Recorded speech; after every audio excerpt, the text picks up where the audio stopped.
The great floodwaters had finally retreated, leaving behind a world scoured clean and terrifyingly silent. Ziusudra stood alone on the mud-caked slope of what had once been a mighty mountain peak. Gazing out at the desolate expanse stretching endlessly before him, his sturdy boat, the salvation of so many creatures, now rested awkwardly on its side.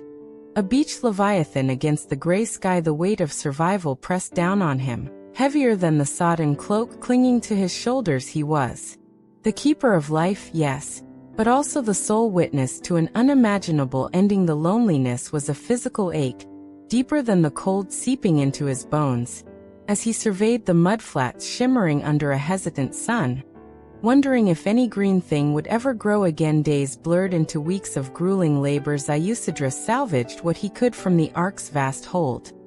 Seeds meticulously stored in clay jars, tools hardened by fire, scrolls holding the fragile wisdom of a drowned world. He built a rough shelter from salt-crusted wood, the rhythmic pounding of his hammer echoing strangely in the profound quiet. Yet every rustle in the reeds, every shadow cast by a drifting cloud, made his heart leap with futile hope. He called out names into the vast emptiness, names of friends, family, neighbors, his voice swallowed whole by the indifferent wind. The silence that answered was a crushing confirmation of his deepest fear.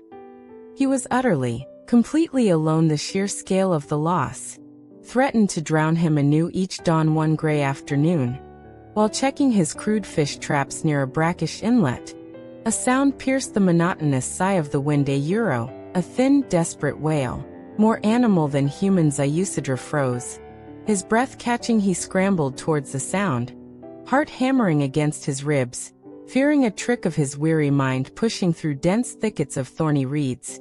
He stumbled upon a sight that stole his breath. A small child, perhaps 3 summers old, tangled in roots and mud, shivering violently, his tiny face streaked with tears and grime. He was impossibly small, impossibly fragile, a single, living ember glowing in the ashes of the world. Ziusudra knelt, his own tears finally breaking free as he gathered the trembling child into his arms. The child, who Ziusudra named Lior, meaning my light, became his anchor. Survival took on a new, urgent meaning. Ziusudra fished not just for himself, but to see the spark of life return to Lior's eyes. He told stories of the world before the deluge, painting pictures with words of bustling markets, towering trees, and star-filled skies reflected in calm rivers. He taught Lior the names of the few brave birds returning, the feel of fertile earth between small fingers, the miracle of a sprouting seed in caring for this tiny, lost soul.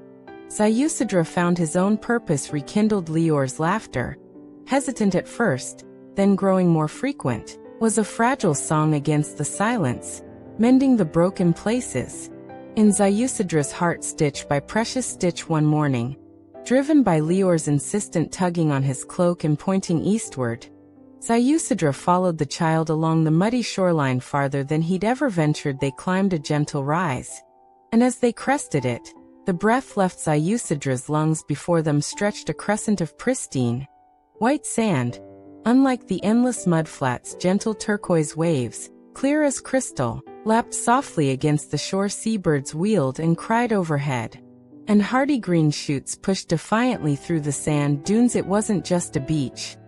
It felt like a threshold, a place where the terrible past met a possible future. Lior ran onto the sand, his delighted shrieks mingling with the cries of the gulls. Ziusudra sank to his knees, overwhelmed. This was the shore he hadn't known he was seeking, a place not just of survival, but of potential renewal. Hope, once a faint ember, now burned steadily, inspired by the beauty and promise of the forgotten shore. Ziusudra began building anew, not just a shelter, but a home. He used sturdy timbers salvaged from the ark, crafting walls that would withstand the wind. Fashioning simple furniture, he planted the precious seeds in the fertile ground near the dunes, whispering prayers to the unseen forces of growth as he tucked each one into the welcoming earth. Lior was his constant shadow, handing him tools, patting down soil around seedlings with serious concentration, his small presence a constant reminder of The life they were nurturing together, the rhythmic sounds of building and planting replaced the silence of despair, weaving a new melody for their lives as moons waxed and waned. The forgotten shore transformed. Ziusudra's garden flourished. A vibrant tapestry of greens, yellows, and reds against the pale sand, the simple dwelling became a true home. Filled with the warmth of a cooking fire and the sound of Lior's chatter, the boy grew strong, his laughter echoing across the beach as he chased crabs or splashed in the gentle surf. Ziusudra watched him, his weathered face softened by a profound contentment. He realized his legacy wasn't merely surviving the flood. It was found in the light in Lior's eyes, in the tended rows of vegetables, in the enduring memory of the world they carried within them. The weight of being the last had lifted, replaced by the profound responsibility and joy of being the first to plant, the first to build, the first to love again on this reborn shore. Years flowed like the gentle tide upon the white sand. The forgotten shore became known simply as home. Ziusudra, his hair silvered like moonlit foam, would often sit with Lior, now a strong young man. As dusk painted the sky in hues of rose and gold, they would look out at the tranquil sea, no longer a symbol of destruction, but a vast, life-giving embrace. Ziusudra would tell the stories of the great arc, the terrifying flood, the crushing loneliness, and the miraculous finding of light. On this very shore, his voice, rough yet gentle, carried the weight of memory and the enduring power of hope. As the first stars emerged, shimmering reflections on the calm water, Ziusudra knew peace. His forgotten shore remembered him, and in Lior's eyes, and in the thriving life all around them, the world remembered itself, whispering its ancient, resilient song on the waves.